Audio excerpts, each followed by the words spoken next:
Hello, I'm back. And today I'm going to talk about techniques that I used to build secure attachment to myself. So, secure attachment with self. And these also happened to be um, the techniques that I used to rebuild my nervous system. So, welcome. I'm Forrest, and I have spent the last 15 or so months rebuilding my nervous system. And I talked all about that process in a series of videos. There's a three-part series. So I'm not going to talk about all of that here. What I am going to talk about is the actual techniques, and I'm going to dive into the actual techniques that I used that were really helpful for me in doing this over the past many months. So, uh, I've divided these videos out into three because the magic of threes, obviously. Um, just so that I can go into a little more depth and keep the video not too long, hopefully. We'll see. I do like to talk, but hopefully it's not too long and I can dive into each topic a little bit. The last video is kind of like quick um shortcuts that I use. So this first one though is kind of the like big like the big foundational things that I did. Um all right. So what was new for me in starting these practices? I wasn't new to practice. I wasn't new to spiritual practice. I wasn't new to yoga practice. I was new to being able to track where I was in current time and to like aim my arrow at being someone who could stay a current self. So, what do I mean by that? I mean, like I said in other videos, I was kind of always one step away from a flight response. So that meant walking out. That meant sometimes blowing up at somebody. And I know that sounds more like a fight response, and I can't remember where where I found or and did I write them down? No, but I can't remember where I found it. But there is a a piece of flight response where it's like you end up like bouncing out, and that can look like harsh words and blowing up at people. That's not just a fight response. Um, so I used to joke that I grew up with I was raised with the which way is up parenting style or the gaslighting parenting style. And this actually isn't funny, but it was a perfect way to describe what it was like having the parents that I had. Often my own inner knowing and development was ridiculed or undercut, undermined, chipped away at. Um, I was made fun of by the people who were raising me for doing things that were developmentally appropriate. Um, when I went to assert my boundaries, when I had a boundary, I would meet not like, oh, good for you, kiddo. You look at you, you got boundaries. But those boundaries were hacked away at. It was really hard for me to discover who I actually was in this world. And one of the things that I learned to do was to define myself by reversal. So by, I call it reversal. I don't know if that's technically right, but it's like when the tarot card is upside down. Um, and so what I did is I developed the ability to see myself only in opposition. It was like a whatever you say, I'm the opposite kind of way of relating to myself in the world. And so it was like, just adjust this a little bit. It was like I could not just be myself without relating myself to another person, and usually in opposition to that person. Um, at this point, I'm not blaming my parents. This really isn't about them. Like, I'm grown. I have been grown for longer than I was a child. So this isn't about blaming them. Um, I did need to delve back into some of that stuff though to accurately understand where is my starting place? Like, where am I starting? What are the things that are so automatic that I don't even see them? And as grown-ups, we have the say. We have agency in the world. This is one of the things that's super hard about being a kid. You don't have agency. I mean, you do, but like the people in charge of you can really mess that up, right? Like they can kind of thwart it. So as grown-ups, we are in charge of our own selves and we get to choose who we want to be in the world and how we want to do that. Um, so even though I had all these coping mechanisms, it was still basically a foundation on sand, right? Like I just built the foundation on sand because anything would happen and I would like crumble into a crying mess, or I would uh I would just be faking it till I maked it. Fake it till you make it. Faking it till I'm making it. I don't know. You know what I mean? Um, and that was a really good skill. Like actually it is still a really good skill. I can very much so walk into many a situation and I will pick right up where the people are in the room and I can roll with lots and lots of different kinds of people. But at the end of the day, like what I really needed to do was just go like, okay, who am I regardless of what is happening outside of this? So, this whole process has been me building a solid base that couldn't get knocked over. Um, and then me developing a sense of self that was not based in other people, their opinions of me, or how I was reflected back to myself from the outside world. This was a process of me kind of not only going back into the past, but sifting through my beliefs and values. Like, you guys, values. Like, I really had to sit down and be like, what are my values? Because kind of, I had kind of told myself, oh, I don't have values. Like, my values are whatever get me through the day, sort of. It wasn't that conscious. Um, So yeah, what beliefs do I have? What beliefs do I have that I want to keep? What beliefs do I have that I want to get rid of? And what new beliefs do I want to bring in? And then what in the hell are my values? Such a good question. Um, okay, so here are some of the ways. Well, first actually I want to tell you a little story. I had always related to myself like I was a strong person, and in many ways, like I kind of just recounted, like I am a really strong person, but it was strength, like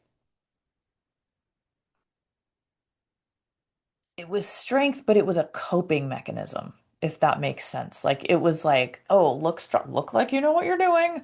Okay, blah, I know what I'm doing. Kind of like it was like a fake it till you make it. I already said that. Um, So here, the way I'm defining strength is my ability to track and maintain a current adult self that I recognize as me,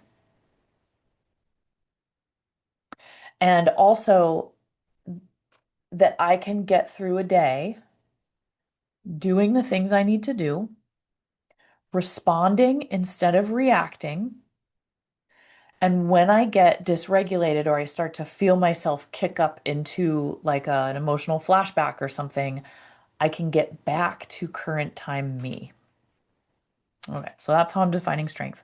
So the three um, habits and practices I'm going to talk about are habit stacking my morning, the daily practice, the Crappy Childhood Fairies daily practice, and writing 10 things that went well every night before I go to bed. So, habit stacking, I wrote out a list of like 5 things, and this was wake up, make tea, open my shrines or my altars, um, do the daily practice or well, do the daily practice alone or in one of the peer-led groups. And then some kind of movement practice, some kind of qigong or yoga or something, breathing. Um, the second practice is the daily practice, which I literally never stop talking to people about because it's been maybe the most impactful thing. And not just the most impactful thing, but quickly impactful. So I'm going to talk a little bit.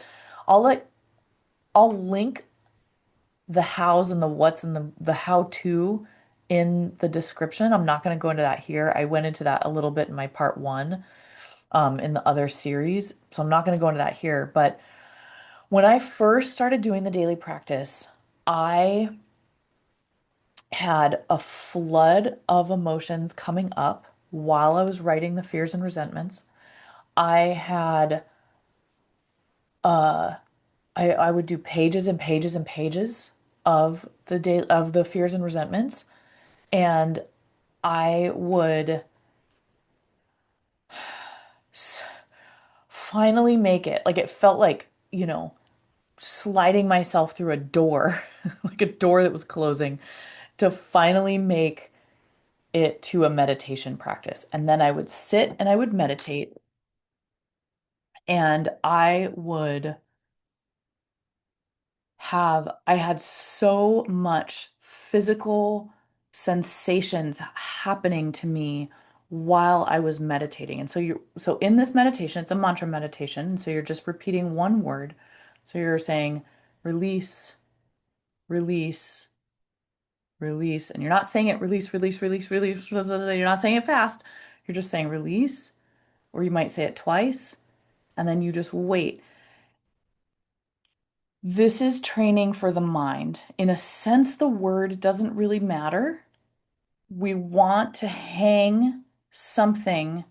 We want to let the mind hang on something so that it starts to relax. And then this is where we're actually learning how to re-regulate our nervous system.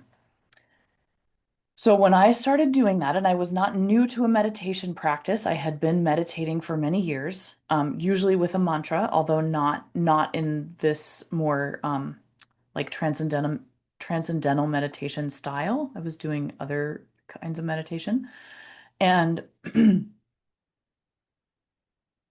this time around, I had emotional releases for every practice for maybe a week or two. Like I would sit there and it would just be like tears. And I knew I could feel the difference in the tears that were flowing. They weren't connected to specific things. I could feel that I needed to do this. Like it was like my life depended on it. Now, I wasn't in any risk of like I didn't have suicidal ideation or anything, but I knew that my life depended on it. And I would sit there and meditate and I could feel all of this release happening. And it was crying. It was not pretty. It was just me in my living room doing these practices. And I could also feel my brain. I could feel my brain rewiring. I know they say you're not supposed to be able to feel your brain. I don't know what to say about that. I could feel it. Um, After a couple weeks, I was like, oh my God. It was night and day. And the very cool thing about this practice is that it's free. Anna has amazing videos on it. Um, it's simple. I mean, you do have to have the fortitude to be able to like actually sit your ass down and do it, right? You have to sit down and you have to do it, but it's not the worst practice I've ever done. And I've done a lot of like wild yoga practices in the realm of like sitting and meditating and overcoming the mind and practicing some kind of intense tapas things. So bearing a lot of discomfort. Like it is discomfort. You do have to lean a little bit into discomfort, but the payoff is massive. So the payoff is exquisite and huge. Um, Now the practice is pretty even keeled. I'm like testing. I'm like feeling that in my body. Is that true? That's pretty much true. It's pretty even keeled. It's not like I don't get dysregulated or upset. That's not it. But I'm able, like I can come back in a pretty reasonable amount of time doing the daily practice. So you do it twice a day. I do it absolutely once a day. And the if I on days where I do it twice a day, it's like huge. Like I notice it a lot. Like that second one, it's like I did four or something. It's like exponentially more beneficial somehow. Okay. Um, the last thing I wanted to talk about in this particular video was writing 10 things at the end of the night that went well in my day. And I did mention this, but this is one of the biggest things that I did in practicing secure attachment to myself. All last year, I had this goal of like, I didn't know what that meant, but I was like, I need to become securely attached to myself because I was so insecurely attached to my ex and insecurely attached to everybody kind of in my life, my family, all that. Like, I need to turn this around and securely attached to myself. And this writing, I can't remember if you remember, viewer, or if you know who said this, please put it in the comments for us. I can't remember in what uh resource YouTube channel. I don't remember where I heard this, but writing 10 things. So I brought my little notebook and I thought that I would read you 10 things that went well. Um,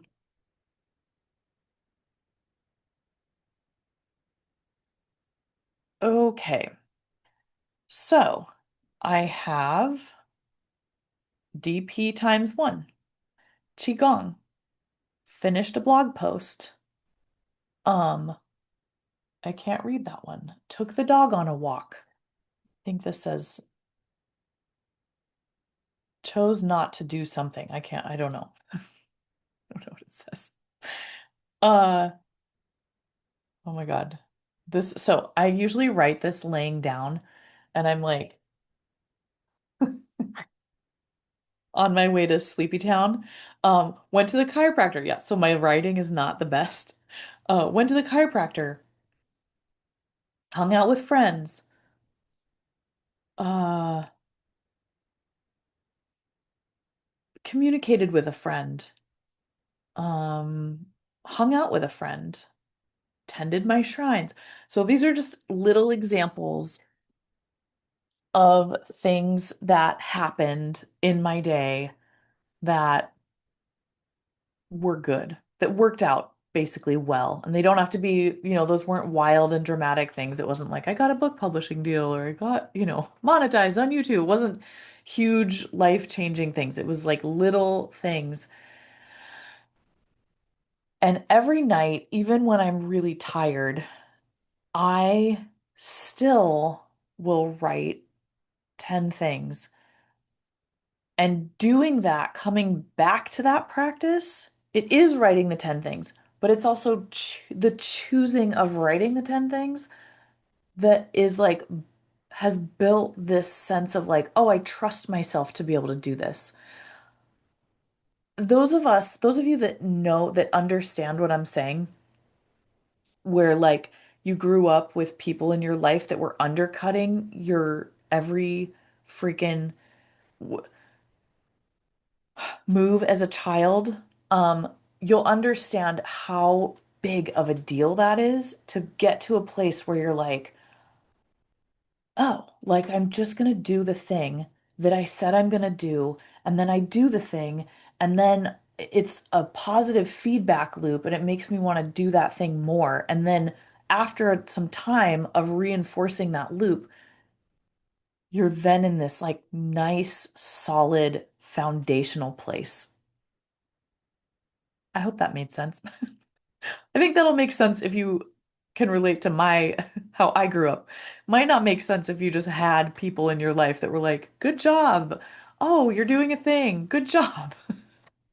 Well, let me help you with that thing." All right. I'm Forrest, and thank you so much for watching, and I will see you next time.